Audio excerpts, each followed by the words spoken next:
بڑا گناہ ہے، آپ کو پتہ ہونا چاہیے۔ اور آج اولاد گمراہ کیوں ہو رہی ہیں، اس کے بے شمار اسباب ہیں۔ معاشرہ بگڑ چکا ہے، ہمارے دل ہمارے دماغ گندگی میں ڈوبے ہوئے ہیں، دنیا کی گندگی میں۔ تو انہوں نے فرمایا کہ جس کو بھی ہم نے دیکھا کبیرہ گناہ کے اندر مبتلا، تو حضور علیہ السلام کا نور اس طرف نہیں ہے، اندھیرا چھایا ہوا ہے۔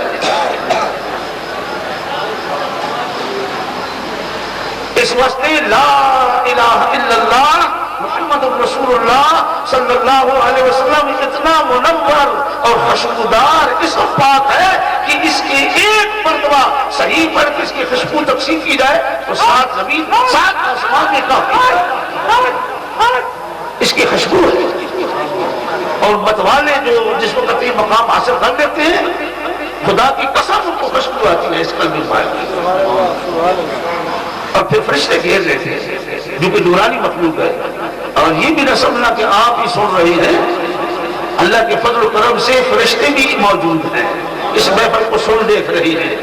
اور فرشتے کچھ وہ ہے جو مجھے اور آپ کو نظر نہیں آ سکتے، نورانی مخلوق فضا میں ہے، موجود ہے۔ کچھ ایسے فرشتے ہیں جو انسانی شکل بھی یہاں بیٹھے ہیں، اور مومن جن بھی بیٹھے ہیں۔ اور آپ سمجھتے ہوں گے کہ یہ تو ہمارا آشنا آدمی ہے، فلاں آدمی ہے، فلاں ہمارا دوست ہے یا رشتہ دار ہے، ہو سکتا ہے وہ فرشتہ ہو اور اس تمہارے رشتہ دار یا دوست کی شکل اختیار کر کے بیٹھا ہو۔ اس طرح ہوتا ہے مساجد کی ہوتے اور ایسی محفلوں میں بھی۔ اللہ تعالیٰ قبول فرمائے۔ لقد جاءکم رسول من انفسکم عزیز علیہ ما عنتم، تمہارا مبتلا ہونا گناہوں میں، معصیت میں، جھگڑوں میں، مصیبتوں میں، یہاں تک کہ کوئی مصیبت کی پیش آ جائے تو حضور صلی اللہ علیہ وسلم ناخوش ہوتے ہیں اور دعا فرماتے ہیں کہ مصیبت ٹل جائے۔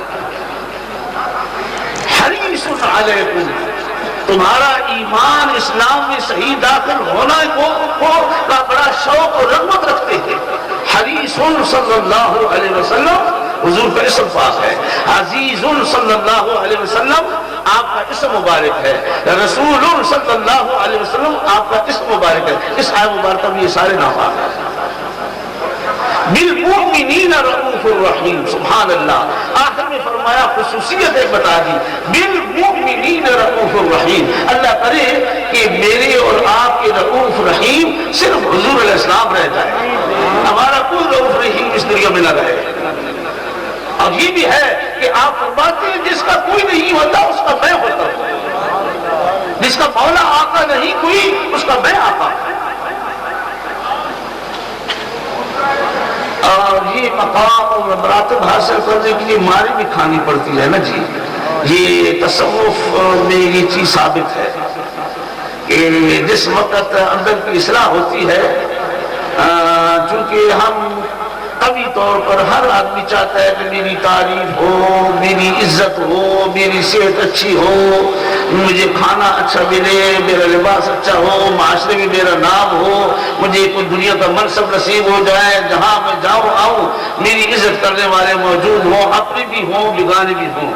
لیکن یہ بھی آپ کو سنا دوں کہ رسول اکرم صلی اللہ علیہ وسلم کا دیدار جو لوگ بیداری میں کر چکے ہیں یا کر رہے ہیں یا کریں گے، ان کے اوپر ایک وقت ایسا آتا ہے زندگی کے اندر کہ ان کے اپنے بگانے حتیٰ کہ ماں باپ بھی اس کو جدا کر دیتے ہیں، اپنے بگانے اس کو اذیتیں پہنچاتے ہیں کہ اس کو نہ نیند میں نہ اس کو نیند میں آرام ملتا ہے، نہ بیداری میں آرام ملتا ہے، نہ وہ لطف سے کھانا کھا سکتا ہے، نہ عزت کے ساتھ وہ آرام کر سکتا ہے۔ نیند کی حالت میں بھی تکلیف، بیداری کی حالت میں بھی تکلیف۔ اس کا وجہ کیا ہے؟ اللہ کریم جل مجدہ ریاضت کی پھٹی میں اس کی باطن کی اصلاح کرتا ہے تاکہ تو توجہ صرف میری طرف کر، اپنی طرف اس کی توجہ مبذول کرنے کے لیے پھر اس کا حال ایسا ہو جاتا ہے کہ اس کے دل میں کوئی شوق نہیں رہتا۔ میرے زبان سے کچھ دوست جو مجھے ملتے رہتے وہ سن چکے ہیں، لیکن نئے لوگ بھی بیٹھے تو سنا دوں کہ یہ 2 صحابی مبارک ہیں جن سے حضور علیہ السلام نے پوچھا تھا، جن میں سے ایک حضرت حارثہ ہے اور ایک حضرت ابو ذر غفاری ہے رضی اللہ تعالی عنہما۔ میرے آقا نے پوچھا کیف اصبحت، تمہاری صبح کیسے ہی عرض کی یا حبیب اللہ اصبحت مؤمنا حقا، جب صبح میں اٹھا تھا تو میں سچا مومن تھا۔ آپ صلی اللہ علیہ وسلم نے فرمایا اچھا، ہر چیز کی ایک حقیقت ہے، تو تمہاری اس ایمان اور اسلام کی کیا، اس کی صداقت کی کیا حقیقت ہے؟ اپنے تو دعوے میں کیسے سچا ہو سکتا ہے؟ عرض کی یا حبیب اللہ صلی اللہ علیہ وسلم، آپ کی مہربانی سے، آپ کی کرامت سے، آپ کی توجہ کی برکت سے حال یہ ہوا، کچھ میں نے آپ سے کچھ سنا اور اس کے بعد اب حال میں رہی ہو گیا ہے کہ ساری رات بیداری میں گزار لیتا ہوں، سارا دن میں بھوکا اور پیاسا رہتا ہوں، اور یہ حال میرا کئی سال سے ہے، اور اب حال میرا یہ ہو چکا ہے کہ دنیا سے میرا دل اچاٹ ہو چکا ہے۔ عزفت نفسی عن الدنیا، یہ مستند الفاظ ہیں، عزفت نفسی عن الدنیا، میں نے اپنی جان کو، اپنی نفس کو، اپنی ذات کو دنیا سے نکال لیا، دنیا سے فارغ ہو چکا ہوں۔ میرے لیے دھوپ سایہ، صبح شام، رات دن، سردی گرمی ایک ہو چکی ہے۔ اور یا حبیب اللہ انی رأیت عرش اللہ بارزا، میں یہاں بیٹھ کر عرش محلہ کو دیکھ رہا ہوں، اور جنتی جنت کی نعمتیں کھا رہی ان کو دیکھ رہا ہوں، دوزخی دوزخ کے عذاب میں مبتلا ہوں ان کو بھی دیکھ رہا ہوں۔ تو فرمایا میرے آقا و مولا صلی اللہ علیہ وسلم نے اصبت الزم بہا، تم صحیح مقام کو پہنچ گیا ہے، اس کو ضرور اختیار کیے رکھ، اس کو اپنے ہاتھ سے نہ جانے دینا۔ لہذا یہ مقام مذاق نہیں ہے، میں تو ویسے برکت کے لیے بیان کر رہا ہوں، اس کا مطلب یہ نہیں کہ مجھے دعویٰ کرنا شروع کر دینا چاہیے۔ ہاں اللہ پاک قادر مطلق ہے، سید کائنات کی برکت سے چاہے تو جس کو چاہے عطا کر دے، اللہ مجھے بھی عطا کرے، آپ کو بھی عطا کرے۔ بالمؤمنین رؤوف الرحیم، مومنوں پر رسول اکرم صلی اللہ علیہ وسلم بڑے شفیق اور مہربان ہیں، یہ مومن کی صفت ہے۔ برادر اسلام، مومن صاحب فراست ہوتا ہے۔ اتقوا عن فراست المؤمن، اتقوا عن فراست المؤمن فإنه ينظر بدور اللہ۔ کون محدث ہے دنیا کا جو اس حدیث کا انکار کرے؟ سب متفق ہے، مومن کی فراست سے ڈر کے رہو، اس لیے کہ وہ اللہ کے نور سے دیکھتا ہے، تو اللہ کا نور جب مومن کو مل جائے تو وہ پہچان لیتا ہے، پیشانی سے، حرکتوں سے، گفتگو سے، اور یہ تو ابتدا ہے۔ انتہا یہ ہے کہ ایک آدمی ہندوستان میں بیٹھا ہے اور وہ مومن یہاں بیٹھا ہے، جہاں سے بیٹھ کر سارا اس کا مطالعہ کر رہا ہے، یہ فراست ہے، اور فراست جب ترقی ہو جائے تو بصیرت میں بدل جاتا ہے۔ فراست کی انتہا بصیرت ہے، اس کا بھی ذکر، بصیرت کا بھی ذکر قرآن مجید بھی موجود ہے۔ میں وہ آیا ہوا کا نہیں تلاوت کر سکتا، میں زیادہ وقت نہیں دینا چاہتا۔ اللہ پاک اپنا کرم فرمائے مجھ پر بھی اور آپ پر بھی۔ تو برادران اسلام، وَمَن يَجْعَلِ اللَّهُ لَهُ نُورًا فَمَا لَهُ مِن نُور، جس کے لیے اللہ تعالیٰ نے نور نہیں پیدا کیا اس کو نور نصیب نہیں ہوتا۔ قرآن مجید کی آیت مبارکہ ہے، تو معلوم ہوا اللہ تعالیٰ نور پیدا کرتا ہے اپنے بندوں کے لیے، اور وہ نور تو اللہ نے اپنے باقی بندوں کو عطا کیا ہے۔ رسول اکرم صلی اللہ علیہ وسلم تو سراپا ظاہر اور باطنہ منور ہے۔ اس میں شک اور شبہ صوفیاء اور بزرگوں کو، صوفیاء کو نہیں، علماء کو، اور علماء حقانی ربانی اور اولیاء اللہ کو کسی کو بھی شک شبہ نہیں، کیونکہ وہ آنکھوں سے دیکھتے بھی ہوتے ہیں اور نور کے بغیر کام نہیں ہوتا۔ اور یہ نور جب مستقل ہو جائے، مستقل ہو جائے وجود کے اندر، میں یہ شوق سے سنایا کرتا ہوں گاہے گاہے، لیکن یہ صرف یہی نہیں کہ وہ سیدی عبدالعزیز دباغی تھے، بڑی بڑی اونچی ہستیاں اور بھی گزرے تھے۔ حضرت سیدی عبدالوہاب شاہرانی قطب ربانی، الشافعی الشاذلی العلوی، آپ نسل کے اعتبار سے علوی تھے اور مذہباً شافعی تھے اور سلسلتاً آپ شاذلی تھے۔ اور سیدی عبدالوہاب شاہرانی قطب ربانی فرماتے ہیں کہ میں نے 1,24,000 پیغمبر کو سر کی آنکھ سے دیکھا ہے اور 1,24,000 صحابہ کو بھی دیکھا ہے۔ اور غزوات کی حالات مجھے رب تعالیٰ نے دکھائے ہیں، مگر ان کا حال کیا تھا، کیا کرتے تھے؟ میں تو حیران ہوں کہ ایک دن کی ان کی جو اوراد ہے، میں اگر 10 روز پڑھتا رہوں ان کی ایک دن کی اوراد نہیں پڑھ سکوں گا جو ایک دن میں پڑھتے تھے۔ اور شب جمعہ اور لیلۃ الاثنین مبارک آج کی رات تو وہ ساری رات درود پڑھنے پر گزارتے تھے۔ تو یہ بھی بتانا تھا مجھے، اور بتاؤں گا ہمیں انشاءاللہ، اللہ تعالیٰ توفیق عطا فرمائے اچھے اعمال کی مجھے بھی اور آپ کو بھی، اور ان اعمال اقوال افعال کی جو اللہ کو پسند ہے، کہ اس آخری دور میں کو فتن دور میں میرا اور آپ کا سب سے اعلیٰ عرفہ ورد کیا ہونا چاہیے؟ کثرت سے درود پڑھو، لا الہ الا اللہ محمد رسول اللہ کا ورد کرو اور استغفار کرو۔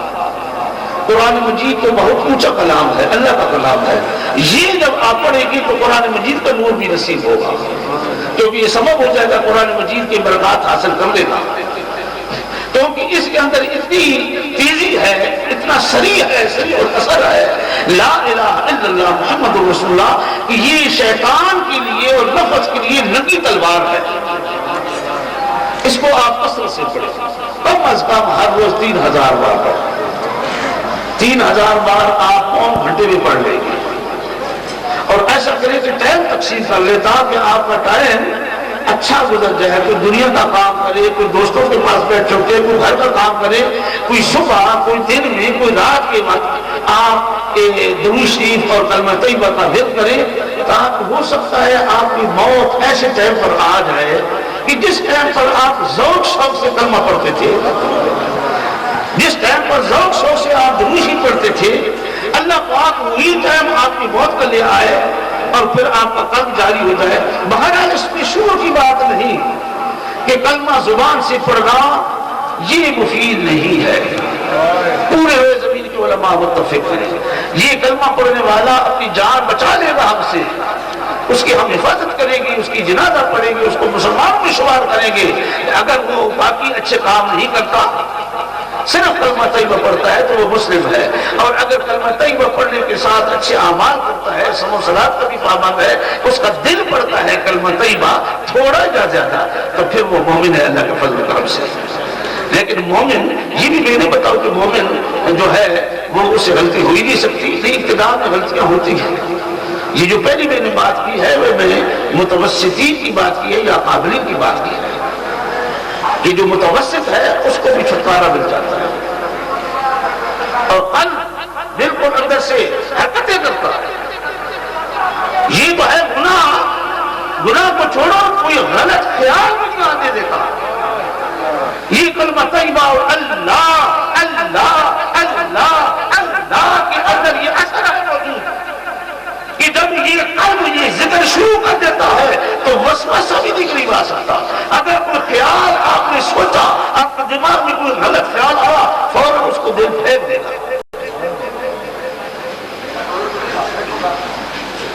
یہ مجرب باتیں ہیں، قابلین کی باتیں ہیں۔ اللہ کریم جل مجدہ مجھے اور آپ کو توفیق عطا فرمائے کہ اس مبارک محفل میں ہماری توبہ اللہ قبول فرمائے، اور سید المرسلین صلی اللہ علیہ وسلم کو ہم پر راضی فرمائے۔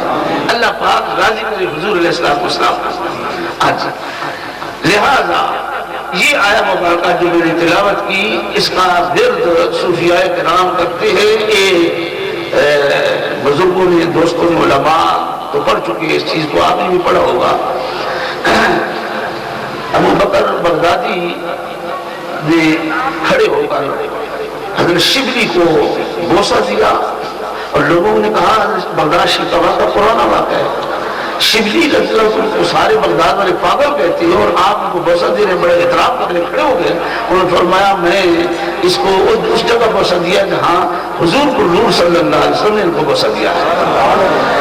تو میں نے عرض کیا رسول اللہ، یہ تو ہم تو اس کو پاگل سمجھتے ہیں۔ فرمایا مت پوچھ، یہ لقد جاءکم رسول من انفسکم عزیز علیہ ما عنتم حریص علیکم بالمؤمنین رؤوف الرحیم۔ یہ آیات مبارکہ تلاوت کرتا ہے ہر نماز کے ساتھ، اور پھر شوق و ذوق سے مجھ پر درود پڑھتا ہے، اور اس کا یہ عمل مجھے اتنا پسند پسند ہے کہ اس لیے میں اس کے سامنے کھڑے ہوا ہوں اور اس کو اپنے سیدھے سے لگایا اور اس کو بوسہ دیا ہے۔ اور یہ بھی فرمایا کہ اتنے سال سے یہ عمل کر رہا ہے۔ اللہ پاک ہم کو بھی توفیق عطا فرمائے۔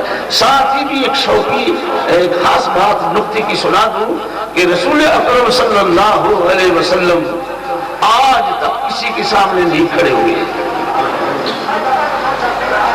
نہیں سمجھے آپ، ابھی سمجھ آئے گی آپ کو۔ یعنی میرے آقا سید المرسلین صلی اللہ علیہ وسلم کی خصوصیت اور عظمت یہ ہے کہ مخلوق میں کسی کے احترام میں حضور ابھی تک نہیں کھڑے ہوئے۔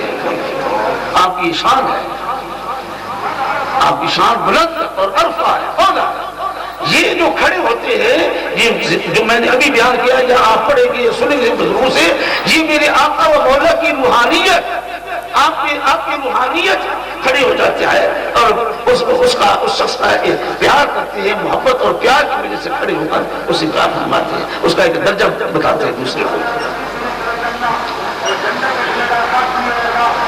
لہذا آپ کو سناؤں کہ سیدی عبدالعزیز دباغ اور سیدی شاہرانی قطب ربانی سیدی عبدالعزیز دباغ بھی فرماتے ہیں کہ جس وقت اللہ تعالیٰ نے مجھ پر کرم فرمایا کہ میں حضور کا دیدار بیداری بھی کروں، یہ ایک امی ولی گزرے مراکش میں 15 پارے قرآن شریف پڑھے ہوئے تھے، حسنی حسینی سید تھے، علوم فنون پڑھے، قصیدہ بردہ کے حافظ تھے، بہت کثرت سے درود پڑھتے تھے اور 21 سال تک آپ ریاضت اور مجاہدات میں مشغول رہے۔ اور یہ وہ ولی گزرا ہے جس کو کبیرہ گناہ نے بس نہیں کیا، انہوں نے بس نہیں کیا، گناہ نے ان کو بس نہیں کیا۔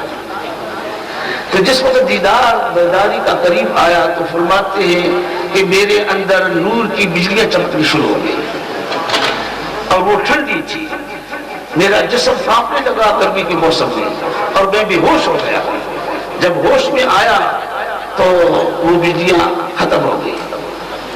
پھر دوبارہ ہر روز کبھی صبح کبھی شام کبھی رات کبھی دن مختلف ٹائموں میں وہ بجلیاں میرے اندر چمکتی تھی، نورانی اور ٹھنڈی، جس کے ساتھ میرے اندر گفتگو کی طاقت نہیں رہتی تھی اور کھڑا بھی نہیں ہو سکتا تھا، بیٹھ جاتا تھا یا لیٹ جاتا تھا۔ اور یہ سلسلہ میرا 6 مہینے تک رہا۔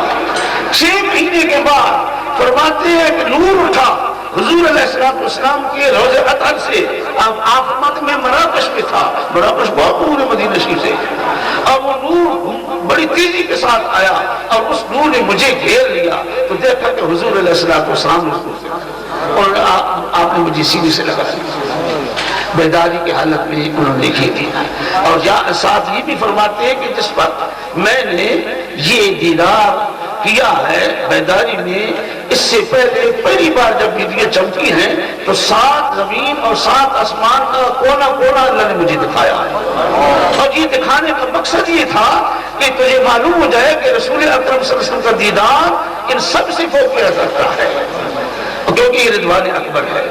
تو برادران اسلام میں بات ختم کرتا ہوں، جو کچھ بیان کیا اللہ تعالیٰ قبول فرمائے، آپ کی سماعت کو بھی، میرے ٹوٹے پھوٹے الفاظ کو بھی، جو صحیح چیز بیان ہوئی ہے اللہ تعالیٰ اس کو قبول فرمائے، غلطی سے درگزر فرمائے، اور سید کائنات فخر موجودات صلی اللہ علیہ وسلم کی سچی خالص محبت اور اتباع نصیب فرمائے۔ ہاں یہ بہت پرفتن دور ہے، ایسا غلط فہمی میں نہ رہو، کیونکہ بعض غلط فہمی میں ہوتے کہتے ہم تو عاشق ہیں، وہ گناہ بھی کرتے ہیں اور کہتے ہیں ہم عاشق ہیں۔ عاشق کو جب کوئی وقت آ گیا تو ہم جان دے دیں گے، اللہ تعالیٰ نصیب فرمائے، یہ سعادت نصیب فرمائے کہ حضور کے نام مبارک پر ہم اپنی جان قربان کریں۔ لیکن یہ بتا دوں کہ اللہ کریم جگہ میں جو کہ رحمت وسیع ہے وہ بھی نیاز ہے، جس کو چاہے عطا کر دے۔ ایک دنیا جہان کا سب سے بڑا گناہگار، اس کو اللہ تعالیٰ یہ سعادت عطا کر دے تو عطا کر سکتا ہے، وہ روک نہیں سکتا۔ لیکن اگر اس کو وہ سعادت مل جائے کمال کی تو یہ کمال اللہ کا ہے، اللہ کے رسول کا ہے۔ اس بدکار آدمی کی بدکاری کا نہیں ہے کہ وہ یہ غرور بھی رہے، نفس کے دھوکے میں رہے کہ میں تو گناہگار تھا لیکن مجھے یہ چیز مل گئی تو اس کے گناہوں کی وجہ سے وہ چیز نہیں ملی ہے، بلکہ اللہ کریم جل مجدون خود اس کے باطن کو جانتا ہے. اس کے دل، اس کے باطن میں ایک ایسی نعمت اس نے اتاری ہے جس کی وجہ سے اللہ نے اس کو بخش دیا ہے اور معاف کر دیا ہے.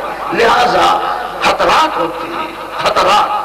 اور یہ دور ایسا ہے کہ اس پرفتن دور میں جو کبیرہ اور اکبر اور کبائر میں مبتلا ہیں ان کا بچنا بڑا مشکل ہو گیا ہے. مطلعات منتر فتنوں کا پمن رہا ہے، اور فتنے ظاہری بھی ہے اور باطنی بھی ہے. کبیرہ بھی گناہ ہے اور اکبر اور کبائر بھی ہے. اللہ تعالیٰ کبیرہ گناہوں سے بھی بچائے، صغیرہ سے بھی بچائے، اکبر و کبائر سے بھی بچائے.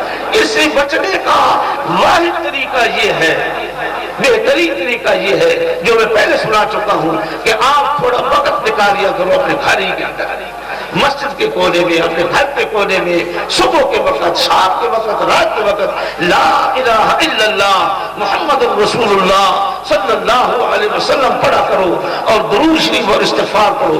جس گھر میں استغفار بہت زیادہ پڑھتے ہیں وہاں عذاب نازل نہیں ہوتا. عذاب سے بچنے کا بہترین ذریعہ ہے، یہ تو قرآن مجید نے خود وضاحت فرما دی ہے. دو چیزیں ہیں، جہاں رسول اکرم صلی اللہ علیہ وسلم ہو وہاں عذاب نازل نہیں ہوگا، اور جہاں استغفار بہت پڑھنے والے ہوں گے وہاں عذاب نازل نہیں ہوگا. تو دیکھیے کہ سرکار مدینہ کے وجود مبارک کے ساتھ استغفار کی کثرت کو ذکر کیا گیا ہے.